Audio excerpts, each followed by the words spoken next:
साथियों, मेरे साथ इस वक्त बहुजन समाज पार्टी के नगर प्रभारी एस आलम साहब हैं। आपको बताता चलूं कि एस आलम साहब किसी तारुफ के मोहताज नहीं, सहारनपुर की एक जानी मानी शख्सियत है और जन्म से बहुजन समाज पार्टी से जुड़े हुए हैं। मान्यवर काशीराम जी के साथ रहकर इन्होंने आंदोलन किया है और अब बहन मायावती को अपना आदर्श मानते हुए बहुजन समाज पार्टी की नीति रीतियों का प्रसार कर रहे हैं और गठबंधन प्रत्याशी हाजी फजलुर रहमान साहब का चुनाव पूरे जिले में घूम घूम करके लड़ा रहे हैं और राजनीति पर इनकी बड़ी बारीकी से नजर रहती है। मैं इनसे पूछता हूं कि वो लोकसभा चुनाव को इस वक्त किस अंदाज में देख रहे हैं। क्या गठबंधन प्रत्याशी जीत रहा है या मुसलमानों के वोटों का ध्रुवीकरण हो रहा है, और अगर जीत रहा है तो जीत का आधार क्या है? एस आलम साहब। बहुजन समाज पार्टी का जो प्रत्याशी हाजी फजलुर रहमान है, उसका जनाधार पूरे लोकसभा क्षेत्र में तेजी से बढ़ रहा है, क्योंकि भाजपा की सरकार से लोग तंग आ चुके हैं। भाजपा की सरकार ने जो चुनाव के दौरान जनता से वादे किए थे कि 15 लाख खाते में जाएगा, करोड़ों को नौकरी मिलेगी, जीएसटी समाप्त कर दी जाएगी, अन्य विकास के कार्यों पर अपने वादे किए थे। जनता के सामने वे कोई भी वादा पूरा नहीं कर सके, केवल जुमलेबाजी सरकार बनकर रह गई। मोदी जो कहते हैं उसका उल्टा होता है। कोई भी अमन चैन पूरे प्रदेश में नहीं है। जनता ने, सर्व समाज के लोगों ने इस लोकसभा चुनाव में 2019 के चुनाव में मन बना लिया है कि मोदी को जड़ से उपाटना है, फेंकना है और एक वोट जो हमारे फजलुर रहमान, हाजी फजलुर रहमान हैं, सर्व समाज के लोग इनको समर्थन दे रहे हैं। जैसा कि आपने कहा कि जीतने का क्या वो है, इस बार दलित समाज 4 लाख कुछ है, जिसका सीधा सीधा वोट 3 लाख से गिनती चालू होगी। एक भी वोट इधर उधर नहीं जाएगा, क्योंकि दलित समाज के ऊपर जुल्म ज्यादती जो हुई है वो दलित समाज ही जानता है।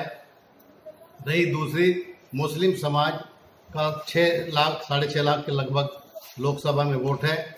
पिछली बार गुमराह कुछ लोगों ने किया, जिसमें कांग्रेसी एक नेता है, उसने मुस्लिम का वोट विभाजन करके सीधा सीधा फायदा भाजपा को पहुंचाया।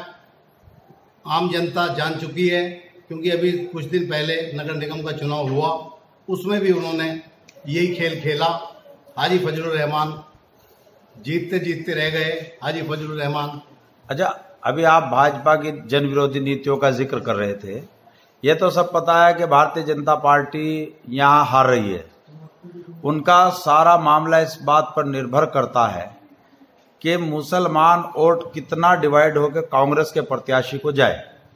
कांग्रेस के प्रत्याशी को मुसलमान वोट जाएगा तो भाजपा जीत सकती है, और अगर मुसलमान का वोट कांग्रेस को ना जाए तो भाजपा हारेगी।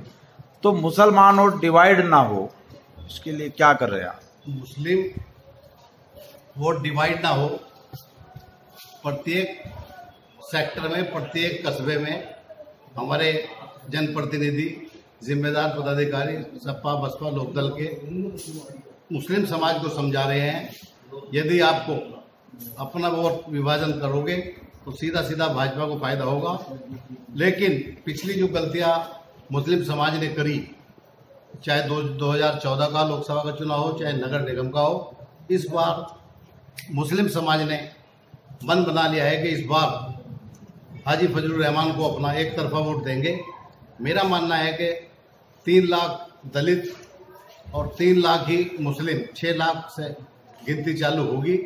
अदर समाज जुड़ता जाएगा और मुझे पूरा विश्वास है, जिस तरह का रोष और जोश मैं देख रहा हूं, कि हाजी फजलुर रहमान लाखों की तादाद में जीत होगी, क्योंकि 1 नंबर सीट पूरे प्रदेश में 1 नंबर ही रहकर रहेगी। बहुत काम की बात आपने कही है कि 3 लाख दलित और 3 लाख मुस्लिम से तो स्टार्टिंग है गठबंधन प्रत्याशी की।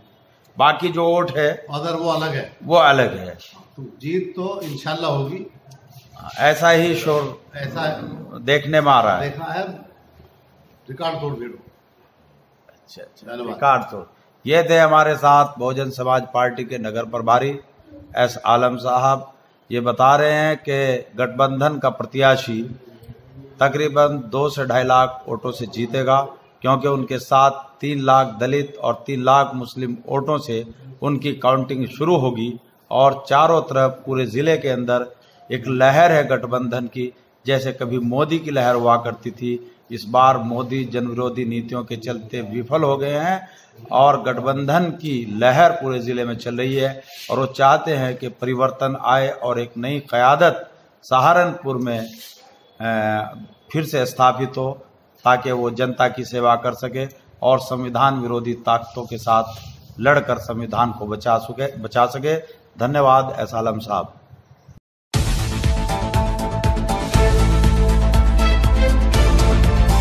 तहलका एक्सप्रेस, खबरों का निचोड़, झूठ का भांडाफोड़।